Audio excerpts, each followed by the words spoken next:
Hi friends, welcome to my channel. మనం నిన్నటి వీడియోలో ఇంగ్లీష్లో పారాజంబుల్ చూసాం కదండి. సో ఆ పారాజంబుల్ మనకు ఒక 5 క్వశ్చన్స్ ఎక్స్పెక్ట్ చేయొచ్చు మనం. సో ఈరోజు వచ్చేసి ఇంగ్లీష్లోనే ఎస్బీఐ క్లర్క్ ప్రిపరేషన్ ఫర్ హౌస్ వైఫ్స్ ప్రిలిమ్స్లో ఇంగ్లీష్లో తీసుకుంటే పారాజంబుల్తో పాటు మనకి రీడింగ్ కాంప్రహెన్షన్ ఒక 5 క్వశ్చన్స్ వస్తాయి. నెక్స్ట్ ఇదిగో ఈ సెక్షన్ వచ్చే ఛాన్స్ ఉంటుంది. ఇదే మిస్పెల్డ్ అంటే స్పెల్లింగ్ మిస్టేక్స్ ఇచ్చి వాటిని కరెక్ట్ చేయమనడం. ఒక 5 క్వశ్చన్స్ ఎక్స్పెక్ట్ చేయొచ్చు. నేను ఇక్కడ కొన్ని ఇచ్చాను, చూద్దాం. ఫస్ట్ క్వశ్చన్ వచ్చేసి చూడండి, ఇట్లా మీకు నేను రెడ్ కలర్లో ఇచ్చాను కదా, అక్కడ వాళ్ళు కొంచెం డార్క్గా ఇస్తారు మీకు ఇచ్చిన సెంటెన్స్లోనే. చూద్దాం. Implementing AI in resource management enhances scalability and adaptability ensuring optimal utilization of available resources. Okay, ఇందులో మీకు ఇచ్చిన ఈ రెడ్ కలర్లో ఇచ్చినవి ఏవైతే ఉన్నాయో అవి స్పెల్లింగ్స్ కరెక్ట్గా ఉన్నాయా లేదా మీరు చెక్ చేయాలి. ఓకే, చూద్దాం. Implementing IMPLEMENTING. ఓకే. స్కేలబిలిటీ చూద్దాం. SCALEBILITY. Next ensuring. Okay, ENSURING. Utilization. Okay, utilization UTILIZATION. ఓకేనా? ఓకే ఉంది. ఇక్కడ ఈ క్వశ్చన్లో మనకి ఏ వర్డ్ స్పెల్లింగ్ రాంగ్ ఉంది అని అంటే స్కేలబిలిటీ. ఓకే, స్కేలబిలిటీ దీన్ని ఎలా వస్తుంది మనకి? ఎబిలిటీ తీసుకున్నాం అనుకోండి, ABILITY. ఓకే, ఇక్కడ ఏమి ఇచ్చాడు? స్కేలబిలిటీలో LE ఇచ్చాడు. మనకేం రావాలి? SCALABILITY రావాలి. ఓకే, LE ఉంది కదా, ఇక్కడ మనకి ఏ రావాలి. ఓకే, ఇది రాంగ్ ఉంది. మీరు ఆన్సర్లో స్కేలబిలిటీ పిక్ చేసుకోవాలి. ఓకే, నెక్స్ట్ చూద్దాం. Second question. Institutional adoption including major financial firms contributes to bitcoin surge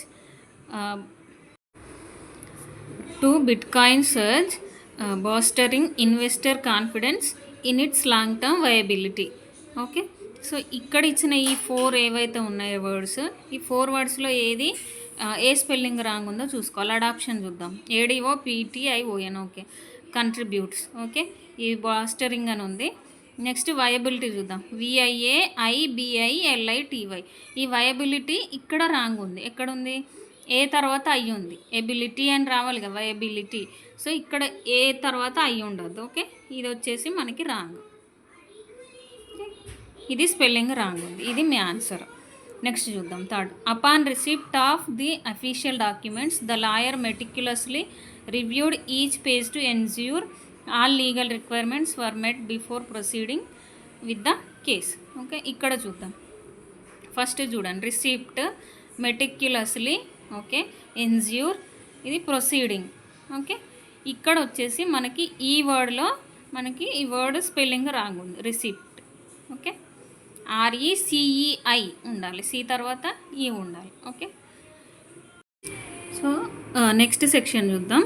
ఇది వచ్చేసి choose the word most appropriate అన్నాడు. అంటే ఇవి మనకి ఫిల్లర్స్ అనమాట. ఫిల్ ఇన్ ద బ్లాంక్స్ అనొచ్చు, క్లోజ్ టెస్ట్ అనొచ్చు, సింగిల్ ఫిల్లర్స్ అనొచ్చు, డబుల్ ఫిల్లర్స్ అనొచ్చు. ఓకే, మీకు ఇట్లా ఫిల్ ఇన్ ద బ్లాంక్ ఇచ్చేసి కింద ఇచ్చినవి మీరు ఫిల్ చేయమని అడగచ్చు. ఓకే, ఫస్ట్ క్వశ్చన్ చూద్దాం. The government implemented social welfare programs to assist blank families struggling to make ends meet. Okay, ఇక్కడ మన సెంటెన్స్ని కూడా అర్థం చేసుకోవాలి. ఏమంటున్నాడు? The government implemented social welfare programmes.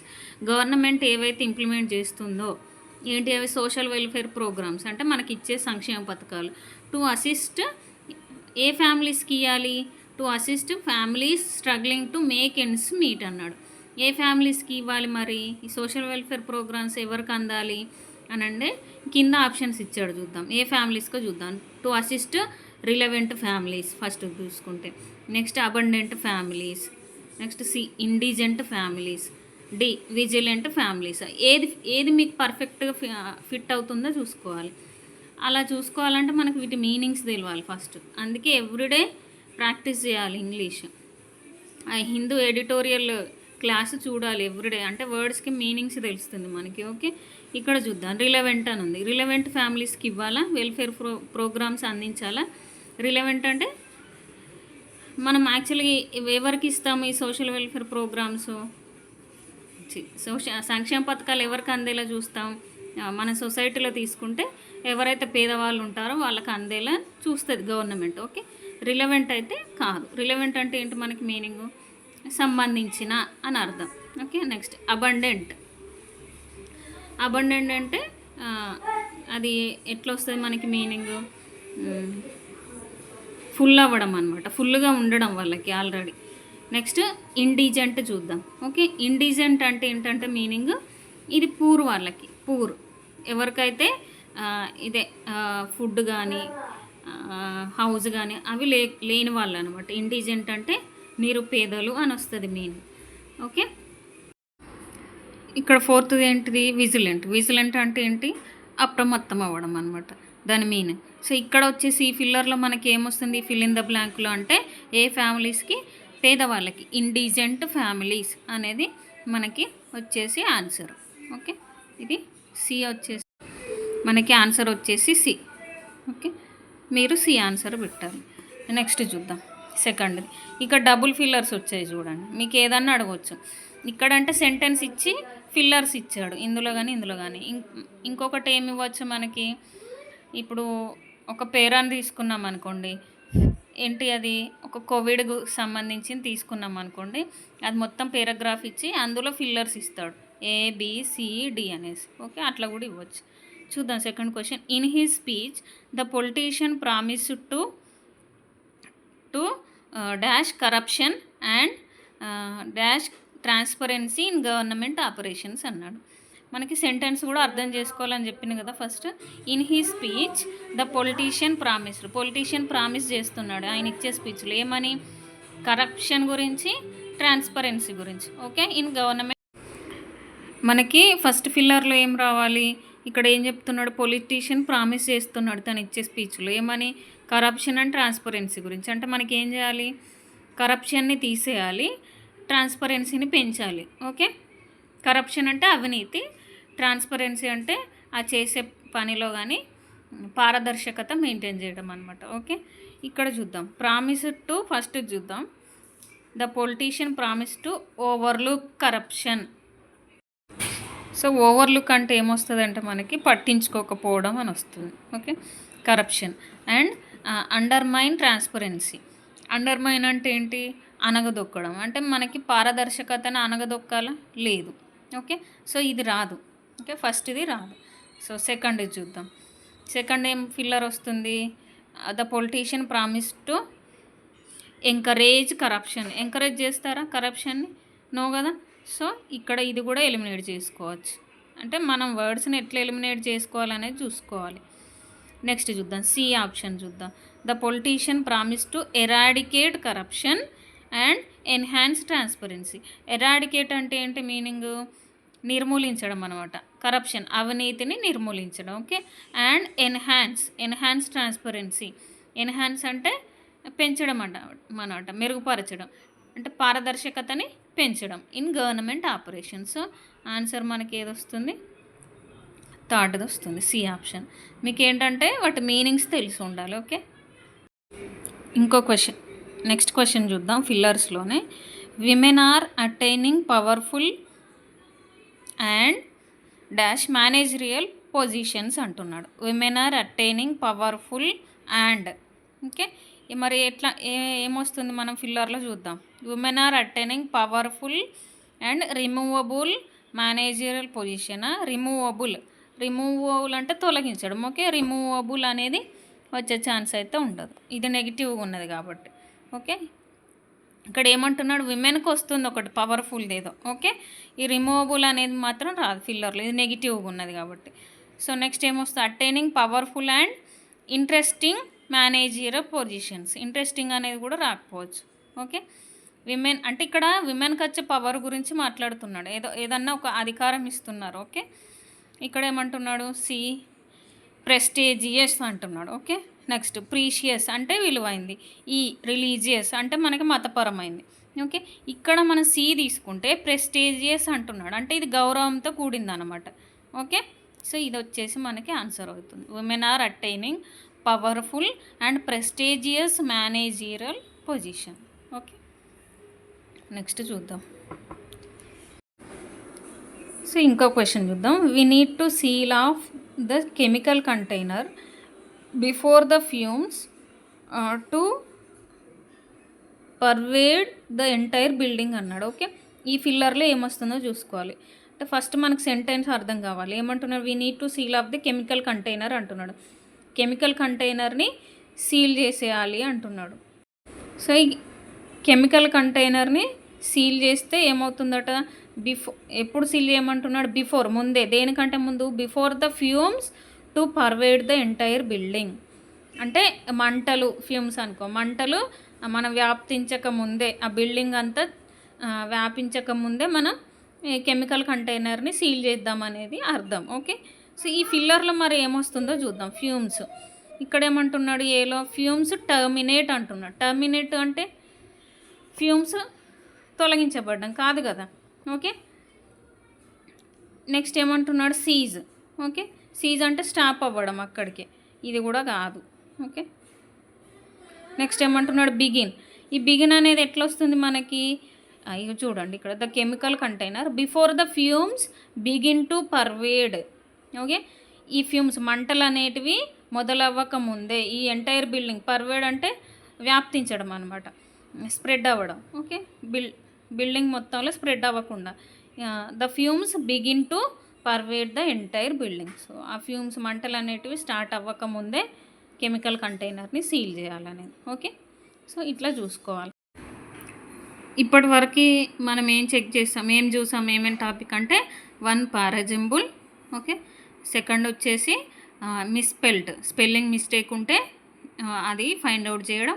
2 అయిపోయి. థర్డ్ ఏంటి? ఫిల్లర్స్ చూసాం, అదే క్లోజ్ టెస్ట్ అనొచ్చు లేదా ఫిల్లర్స్లో సింగిల్ ఫిల్లర్ చూసినాం, డబుల్ ఫిల్లర్స్ కూడా చూసినాం. ఓకే, ఒక 3 అంటే ఇంగ్లీష్లో మనకు ఒక 3 టాపిక్స్ అయిపోయినట్టు. అట్లాంటివి ఎక్స్పెక్ట్ చేస్తాం. 5 క్వశ్చన్స్, అవి ఒక 15 క్వశ్చన్స్ వస్తాయి. ఎందులో తీసుకున్న 5.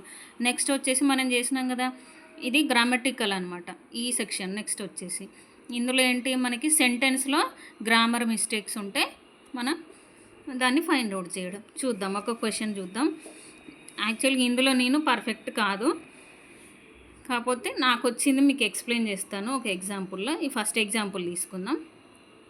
Heat waves over India has been of special concern this season because of the general elections అన్నాడు. ఓకే, సో ఈ మొత్తంలో ఏలో చూద్దాం. హీట్ వేవ్స్ ఓవర్ ఇండియా అన్నాడు. ఇక్కడ మనకేం కనిపించట్లేదు, error. Okay, has been of special concern this season. Heat waves over India has been of special concern this season because of the general elections అన్నారు. Okay, మీరు ఫస్ట్ ఈ సెంటెన్స్ను కూడా అర్థం చేసుకోవాలి. ఓకే, మళ్ళీ మనకి ఇచ్చిన ఏబిసిడిలో కూడా ఎక్కడ మిస్టేక్ ఉందో చెక్ చేసుకోవాలి. నేను చెప్పిన కదా నిన్న పార్ట్స్ ఆఫ్ స్పీచ్లో మనకి ఇచ్చిన సెంటెన్స్ ఎందులో ఉందో చెక్ చేసుకోవాలి. ప్రజెంట్లో ఉందా, పాస్ట్లో ఉందా, ఫ్యూచర్లో ఉందా, ఒకవేళ ప్రజెంట్ అయితే ప్రజెంట్ కంటిన్యూసా, ప్రజెంట్ పర్ఫెక్ట్ అనేది కూడా చెక్ చేసుకోవాల్సి ఉంటుంది. ప్రజెంట్ పర్ఫెక్ట్ కంటిన్యూసా అని. ఓకే, ఇక అదంతా వద్దు అని అనుకుంటే కొన్ని చిన్న చిన్నవి ఉంటాయి, చూద్దాం. ఈ ఎగ్జాంపుల్లో చూద్దాం.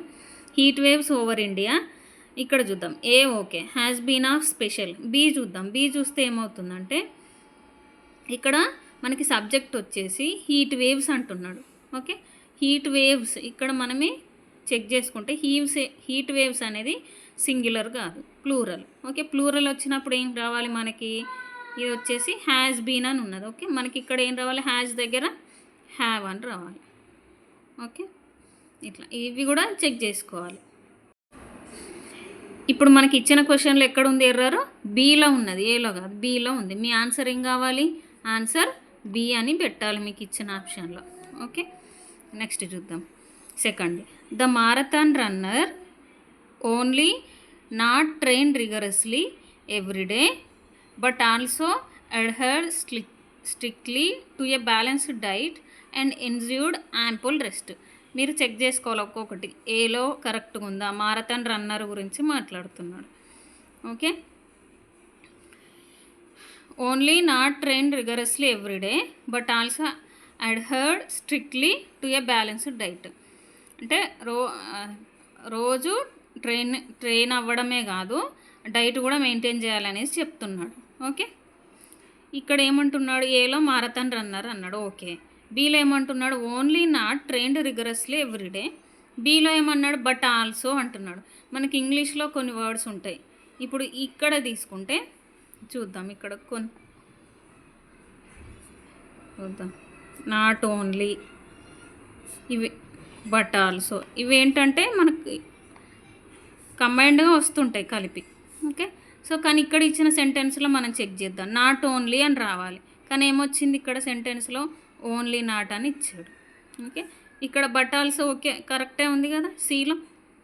ఓకే, ఇప్పుడు వచ్చేసి మనకి ఎర్రర్ ఎక్కడ ఉంది అంటే బీలో ఉంది.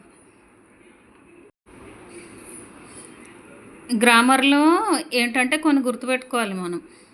పార్ట్స్ ఆఫ్ స్పీచ్తో పాటు ఇఫ్ వచ్చినప్పుడు ఎట్లా కండిషన్ ఉంటుంది, సింగులర్ అంటే ఏంటి, ప్లూరల్ ఎట్లా వస్తుంది.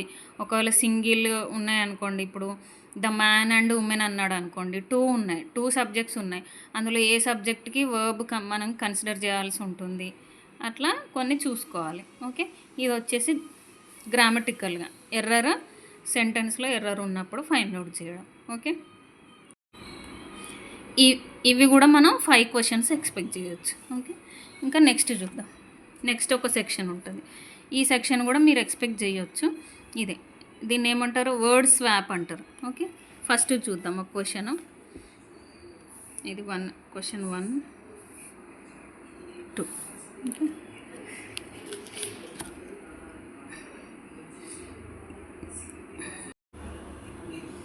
ఫస్ట్ క్వశ్చన్ చూద్దాం వర్డ్ స్వాప్లో. The children of this generation possess a significantly greater understanding of compared technology to their parents' generation. ఇక్కడ చూద్దాం, ద చిల్డ్రన్, మనం ఫస్ట్ ఈ సెంటెన్స్ని కూడా అర్థం చేసుకోవాలి. ఓకే, ఏమంటున్నాడు, దేని గురించి మాట్లాడుతున్నాడు. The children of this generation అంటున్నాడు, possess a significantly greater understanding of compare technology to their parents generation. అంటే ఇక్కడ చిల్డ్రన్స్ గురించి, పేరెంట్స్ గురించి మాట్లాడుతున్నాడు. ఈ జనరేషన్ చిల్డ్రన్స్కి ఒకటి అర్థం చేసుకుంటున్నారు compare to their parents generation అనేసి చెప్తున్నాడు. మరి ఏది అనేది మనం చూద్దాం. The children of this generation okay, possess a significantly greater understanding of, ఇక్కడ చూద్దాం అండర్స్టాండింగ్ ఆఫ్ కంపేర్డ్ అంటున్నాడు. ఇట్లా రాదు మనకి సెంటెన్స్లో. అండర్స్టాండింగ్ ఆఫ్, ఇక్కడ ఏం రావచ్చు, జనరేషన్ ఆల్రెడీ ఇక్కడనే ఉంది, సిగ్నిఫికెంట్లీ ఉంది కాబట్టి. సో మనం ఇప్పుడు చెక్ చేయాలి, డీతో చెక్ చేద్దాం. Understanding of technology. Okay, the children of this generation possess a significantly greater understanding of technology compare to their parents generation. Okay, ఇక్కడ మనకి ఏంటి, ఈ వర్డ్స్, ఏ వర్డ్స్ స్వాప్ చేయాలి, C and D. Okay, so మీ answer వచ్చేసి C and D. Technology C ప్లేస్లో రావాలి, కంపేర్డ్ డి ప్లేస్లో రావాలి. అప్పుడే మనకి children of this generation possess a significantly greater understanding of technology compared to their parents generation. Okay, compared తర్వాత 2 వస్తుంది చూడండి. ఓకే, కంపేర్ చేస్తున్నాడు. ఇందులో వర్డ్ స్వాప్లోనే ఇంకో క్వశ్చన్ చూద్దాం. Dev's abruptly flared when his girlfriend temper entered his office without prior notice. ఈ sentence ఎట్లా అర్థం చేసుకోవాలి, ఇక్కడ దేవ్ అని ఒక వ్యక్తి గురించి చెప్తున్నారు. Okay, దేవ్స్ abruptly flared when his girl friend tempered entered his office without prior notice. అంటే వాళ్ళ గర్ల్ ఫ్రెండ్ వచ్చిందట ఆఫీస్కి, ప్రియర్ నోటీస్ ఇవ్వకుండానే. ఓకే, అంటే ఇన్ఫామ్ చేయకుండా వచ్చింది. అప్పుడు ఈయన బిహేవియర్ ఎట్లుందో చెప్తున్నాడు. ఓకే, దేవ్స్ ఇక్కడ ఏం రావాలి మరి, దేవ్స్ అబ్రప్ట్లీ అంటున్నాడు. అబ్రప్ట్లీ అంటే ఏంది మనకి మీనింగ్, ఆకస్మికంగా అన్నట్టు. ఇక్కడ దేవ్కి ఏం రావాలి మరి, మా చెప్పకుండా వస్తే కోపం రావాలి. ఓకే, దేవ్స్ ఇక్కడ మనకి ఏం రావాలి, ఇక్కడ ఈ దేవ్ పక్కకి ఏ పొజిషన్లో టెంపర్ రావాలి. టెంపర్ అంటే ఏంటి, angry. Okay, Dev's temper flare when his girlfriend abruptly entered. Abruptly అనేది సి ప్లేస్లో రావాలి. అబ్రప్ట్లీ ఎంటర్డ్ అంటే చెప్పకుండా రావడం, ఆకస్మికంగా ఎంటర్ అవ్వడం ఆఫీస్లోకి. His office without prior notice. Okay, మనకి ఏం చేయాలి ఇప్పుడు? ఆన్సర్ ఏంటి? ఏ, సి. ఏ ప్లేస్లో టెంపర్ రావాలి, సి దగ్గర అబ్రప్ట్లీ రావాలి. ఇవి 2 వర్డ్స్ స్వాప్ అవ్వాలి. ఓకే, ఇవి కూడా 5 క్వశ్చన్స్ మీరు ఎక్స్పెక్ట్ చేయొచ్చు. ఇంకో సెక్షన్ మీరు ఇది కూడా ఎక్స్పెక్ట్ చేయొచ్చు, వర్డ్ యూసేజ్. అంటే మనకి ఈడియమ్స్ రావచ్చు, ఇట్లాంటి వర్డ్ ఇచ్చి కూడా ఇవి కరెక్ట్గా ఉన్నాయా సెంటెన్స్లో అని అడగవచ్చు. ఓకే, చూద్దాం. ఇక్కడ మనకి వర్డ్ యూసేజ్లో ఏమి ఇచ్చాడు? ఎక్స్కర్షన్ అని ఇచ్చాడు. ఓకే, మీ అందరికి తెలుసు అనుకుంటా ఎక్స్కర్షన్ మీనింగ్ అంటే. చూద్దాం ఈ సెంటెన్స్లో ఎందులో కరెక్ట్గా, ఏ సెంటెన్స్ కరెక్ట్గా ఫిట్ అయిందో చూద్దాం. వి వెంట్, ఫస్ట్ ఏది? We went on a 1 day excursion to sunside beach which took us only 4 hours to get it. ఇది గ్రామర్ మిస్టేక్ కాదు, ఇక్కడ ఇచ్చిన వర్డ్ ఈ సెంటెన్స్లో కరెక్ట్గా ఫిట్ అయిందా అని చెప్పడం. ఫస్ట్ ఎక్స్కర్షన్ అంటే ఏంటి మీనింగ్ మనకు తెలియాలి, ట్రిప్. ఓకే, ఎక్స్కర్షన్ అంటే ట్రిప్ అనుకుందాం. వీళ్ళు ఏం చెప్తున్నారు ఏ సెంటెన్స్లో? We went on a 1 day excursion, 1 day excursion వెళ్ళారు సన్సైడ్ బీచ్కి, which took us only 4 hours to get it. 4 hours పట్టింది అనేసి చెప్తున్నాడు. ఓకే, ఏలో ఓకే బాగానే ఉంది ఏ సెంటెన్స్. సెకండ్ చూద్దాం. My companion and I decided to take an excursion to Hawaii on the spur of the moment. Okay, ఈయన కూడా decide అయ్యిండు వెళ్ళాలి హవాయికి ఎక్స్కర్షన్కి. ఓకే, ఇది కూడా ట్రిప్పే. ఓకే, ఈ సెంటెన్స్ కూడా ఫిట్ అయింది. థర్డ్ సెంటెన్స్ చూద్దాం. The professor excursion from a nearby metro stop to get to his office on time. Professor ఆఫీస్కి వెళ్ళడానికి, దగ్గరున్న మెట్రో స్టాప్ నుంచి ఆఫీస్కి ఆన్ టైంలో వెళ్ళడాన్ని ఎక్స్కర్షన్ అంటున్నాడు కాదు కదా. ఓకే, ఇక్కడ ఎక్స్కర్షన్ అనేది ఫిట్ అవ్వాలి. ఇది మనం రైడ్ అనుకోవచ్చు. The professor ride from a nearby metro stop to get to his office on time. The professor ride అని రావాలి ఇక్కడ, ఎక్స్కర్షన్ కాదు. రైడ్ అంటే ఏదన్నా ఒక వెహికల్ మీద, ఆ వెహికల్లో వెళ్ళడం అన్నట్టు. ఓకే, మరి ఇక్కడ ఆన్సర్ ఏమొస్తుంది? ఆన్సర్ వచ్చేసి కరెక్ట్ యూసేజ్ ఎక్కడుంది? Word usage A and B. So answer ఏమొస్తుంది మనకి? A and B word usage కరెక్ట్గా ఉంది అని వస్తుంది. ఓకే, ఇప్పుడు మనం ఏమేమి ఎక్స్ప్లెయిన్ చేసుకున్నాం ఇంగ్లీష్లో? ఫస్ట్ వచ్చేసి పారాజంబుల్. ఓకే, మనం ఏమేమి ఎక్స్ప్లెయిన్ చేసామంటే పారాజంబుల్. ఓకే, నెక్స్ట్ వచ్చేసి fillers or cloze test, single fillers, double fillers. ఇంకొకటి ఏంది? Spelling mistake. Okay, spelling mistakes. Next వచ్చేసి ఈ లాస్ట్ది వచ్చేసి వర్డ్ యూసేజ్. ఇంకొకటి వచ్చేసి మనకి గ్రామర్, సెంటెన్స్లో గ్రామర్ ఎర్రర్ డిటెక్షన్. ఓకే, ఇంకొకటి వర్డ్ స్వాపింగ్. ఓకే, సో ఇన్ని సెక్షన్స్ చూసినాం మనం. ఇంకా చూడండి ఏంటి అంటే రీడింగ్ కాంప్రహెన్షన్. ఓకే, మీరు ఇవన్నీ చూసుకుంటే ఏది ఇచ్చినా మీకు 5 క్వశ్చన్స్ ఇస్తాడు. అట్లా మనకి 30 క్వశ్చన్స్ అయ్యే ఛాన్స్ ఉంటుంది. అంటే ఇందులో ఇప్పుడు వర్డ్ స్వాపింగ్ ఇచ్చాడు అనుకోండి, వర్డ్ యూసేజ్ ఇవ్వకపోవచ్చు. ఓకే, అట్లా అంటే స్పెల్లింగ్ మిస్టేక్స్ ఇచ్చాడు అనుకో, అంటే ఏదన్నా ఒకటి మిస్ చేస్తాడు. మనకు వచ్చే 30 క్వశ్చన్సే కదా, ఒక 6 సెక్షన్స్ తీసుకుంటే 6×5 30, 30 క్వశ్చన్స్ అయిపోతాయి. ఓకే, మీకు ఒక ఐడియా కోసం మాత్రమే చేసిన ఈ సెక్షను. సో నాకు పర్ఫెక్ట్గా వచ్చని మాత్రం కాదు, మీరు ఎవ్రీడే ప్రాక్టీస్ చేయండి. ఇంకా మీ ఫ్రెండ్స్ ఎవరైనా హౌస్ వైఫ్స్ ఉంటే వాళ్ళకి ఈ వీడియోస్ షేర్ చేయడం మాత్రం మర్చిపోవద్దు. వాళ్ళని సబ్స్క్రైబ్ చేసుకోమని చెప్పడం కాదు, ఇప్పుడు నేను మీకోసం ఎట్లయితే వీడియోస్ చేస్తున్నానో, నేను మీకోసం వీడియోస్ ఎలాగైతే చేస్తున్నానో వాళ్ళకు కూడా రీచ్ అవ్వాలి. హౌస్ వైఫ్స్ ఎవరన్నా వాళ్ళ కెరీర్ని రీస్టార్ట్ చేసుకోవాలనుకుంటే వాళ్ళకు కూడా ఈ వీడియోస్ రీచ్ అయ్యేలా చూడండి. ఇంకా ఈ ఎస్బీఐ క్లర్క్ ఒక్కటే కదా ఎగ్జామ్, నేను చెప్పిన కదా ఫస్ట్ వీడియోలో, మనకి ఇంకా నోటిఫికేషన్ ఇయర్ మొత్తం పడుతూనే ఉంటాయి. మనకు ఆల్రెడీ ఒక నోటిఫికేషన్ వచ్చింది సెంట్రల్ బ్యాంక్ ఆఫ్ ఇండియా నుంచి, క్రెడిట్ ఆఫీసర్ అనేసి. ఆ వీడియో కూడా ఒకరోజు చేస్తాను. మీరు ఈ ప్రిపరేషన్లో అయితే ఉండండి, ఈ ఎగ్జామ్ అయిపోయాక దాని గురించి డిస్కస్ చేసుకుందాం. ముందైతే మీరు అప్లై చేసి పెట్టుకోండి central bank of India credit office. Okay, thank you for watching. Please subscribe.